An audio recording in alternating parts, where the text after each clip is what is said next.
नमस्कार, आप सभी का श्री गणेश अंबिका चैनल पे स्वागत है। आज मैं सोमवार का व्रत कथा सुनाने जा रही हूँ।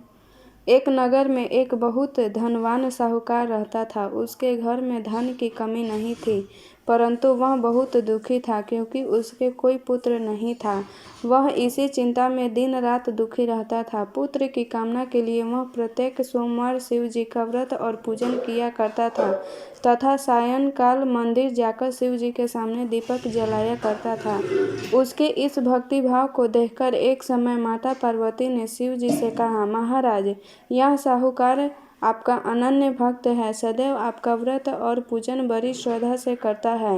आपको इसकी मनोकामना पूर्ण करनी चाहिए। शिव जी ने कहा, हे पार्वती, यह संसार कर्म क्षेत्र है। किसान खेत में जैसा बीज बोता है वैसे ही फसल काटता है। उसी तरह मनुष्य इस संसार में जैसा कर्म करते हैं वैसा ही फल भोगते हैं। माता पार्वती ने अत्यंत आग्रह से कहा, महाराज, जब यह आपका अनन्य भक्त है और इसको किसी प्रकार का दुख है तो उसे आपको अवश्य दूर करना चाहिए। आप तो सदैव अपने भक्तों पर दयालु होते हैं और अपने दुखों को दूर करते हैं। यदि आप ऐसा नहीं करेंगे तो मनुष्य आपका पूजन तथा व्रत क्यों करेंगे?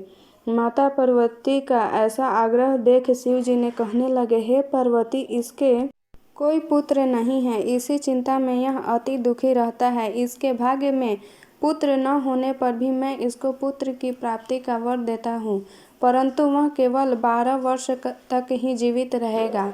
इसके पश्चात वह मृत्यु को प्राप्त हो जाएगा। इससे अधिक मैं इसके लिए कुछ नहीं कर सकता। माता पार्वती और भगवान शिव का यह वार्तालाप साहूकार सुन रहा था। इसके उसको न तो प्रसन्नता हुई और न ही दुख हुआ। वह पूर्ण की तरह शिव जी का व्रत और पूजन करता रहा। कुछ समय बाद साहूकार की स्त्री गर्भवती हुई और 10वें महीने उसके गर्भ से अति सुंदर पुत्र प्राप्त हुआ। साहूकार के घर में बहुत खुशियां मनाई गई, परंतु साहूकार तो यह जानता था कि उसकी केवल 12 वर्ष की आयु है, इसलिए उसने अधिक प्रसन्नता प्रकट नहीं की और न ही किसी को यह भेद ही बताया। वह बालक 11 वर्ष का हो गया तो बालक की माता ने उसके पिता से उसका विवाह करने के लिए कहा। साहूकार ने कहा, अभी मैं इसका विवाह नहीं करूँगा, मैं अपने पुत्र को काशी पढ़ने के लिए भेजूँगा। साहूकार ने बालक के मामा को बुलाकर उसको बहुत सा धन देकर कहा, तुम इस बालक को काशी में पढ़ने के लिए ले जाओ और रास्ते में जिस स्थान पर भी जाओ वहाँ यज्ञ करते, ब्राह्मणों को भोजन कराते तथा दक्षिणा देते हुए जाना। दोनों मामा भांजे यज्ञ करते, ब्राह्मणों को भोजन कराते तथा दक्षिणा देते काशी जी की ओर चल पड़े। रास्ते में एक नगर पड़ा। उस नगर के राजा की कन्या का विवाह था, परंतु जो राजकुमार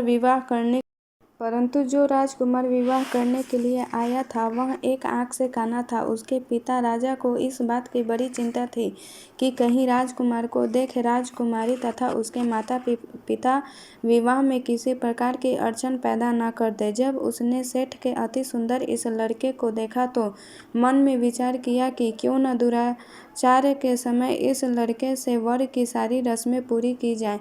ऐसा मन में विचार कर राजकुमार के पिता ने उस साहूकार के लड़के और उसके मामा से बात की। वे राजी हो गए। फिर उस साहूकार के लड़के को वर के कपड़े पहनाकर तथा घोड़ी पर बैठाकर कन्या के द्वार पर ले गए। कार्य प्रसन्नता से पूर्ण हो गया। राजकुमार के पिता ने सोचा कि यदि विवाह कार्य की इसी लड़के से करा दिया जाए तो क्या बुराई है। ऐसा विचार कर लड़के और उसके मामा से कहा, यदि आप फेरों और कन्यादान के काम को भी करा दे तो आपकी बड़ी कृपा होगी। मैं इसके बदले आपको बहुत सारा धन दूंगा।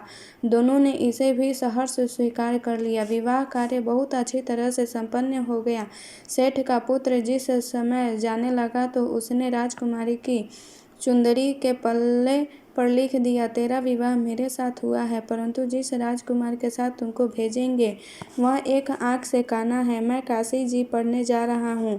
सेठ के लड़के के जाने के पश्चात राजकुमारी ने जब अपनी चुंदड़ी पर ऐसा लिखा हुआ पाया तो उसने काने राजकुमार के साथ जाने से इनकार कर दिया।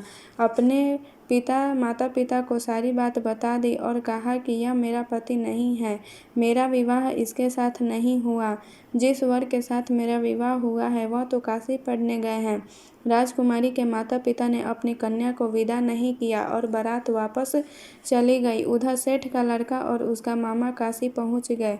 वहां जाकर उन्होंने यज्ञ करना और लड़के ने पढ़ना शुरू कर दिया। जिस दिन लड़के की आयु 12 वर्ष पूरी हुई तो उस दिन मामा ने यज्ञ रचा और लड़के ने अपने मामा से कहा, मामा जी आज मेरी तबीयत कुछ ठीक नहीं है। मामा ने कहा अंदर जाकर सो जाओ। लड़का अंदर जाकर सो गया तो थोड़ी देर में उसके प्राण निकल गए। जब उसके मामा ने आकर देखा कि उसका भांजा मृत पड़ा है तो उसको बहुत बड़ा दुख हुआ। उसने सोचा कि अगर मैं अभी रोना पीटना मचा दूंगा तो यज्ञ का कार्य अधूरा रह जाएगा। अतः उसने जल्दी से यज्ञ का कार्य समाप्त करवाकर ब्राह्मणों के जाने के बाद रोना पीटना शुरू कर दिया। संयोगवश उसी समय शिव पार्वती उधर से जा रहे थे। जब उन्होंने जोर जोर से रोने की आवाज़ सुनी तो पार्वती जी की कहने लगे, हे महाराज कोई दुखियारा रो रहा है, उसके कष्ट को दूर कीजिए। जब शिव पार्वती वहां पहुंचे तो उन्होंने पाया कि वहीं एक लड़का मारा पड़ा था। माता पार्वती कहने लगी, महाराज यह तो उसी सेठ का लड़का है जो आपके वरदान से उत्पन्न हुआ था। शिव जी ने कहा, हे पार्वती इसकी आयु इतनी ही थी, वह यह भोग चुका। जब पार्वती जी ने कहा, हे महाराज इस बालक को और आयु दे, नहीं तो इसके माता पिता तड़प तड़प कर मर जाएंगे। माता पार्वती के बार बार आग्रह करने पर शिव जी ने उसको जीवन का वरदान दिया।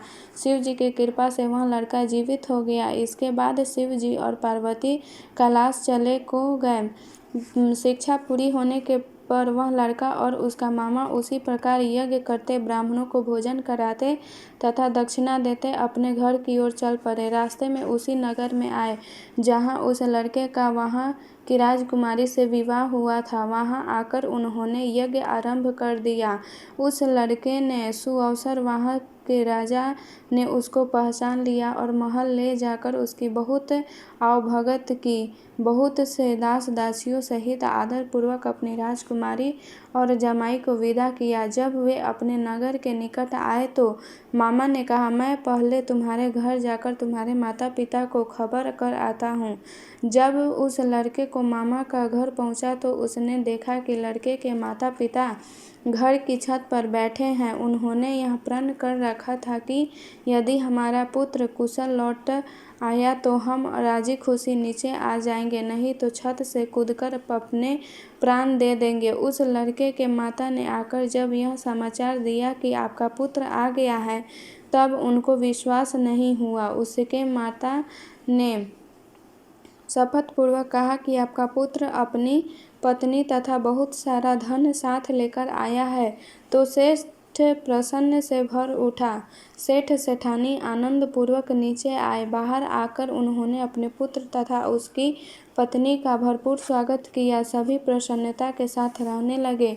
जो कोई सोमवार के व्रत को धारण करता है अथवा इस कथा को पढ़ता है या सुनाता है उसके सब दुख दूर होकर उसकी समस्त मनोकामनाएं पूर्ण होती है तथा इस लोक में नाना प्रकार के सुख भोगकर अंत में सदा शिव के लोक को प्राप्त होते हैं।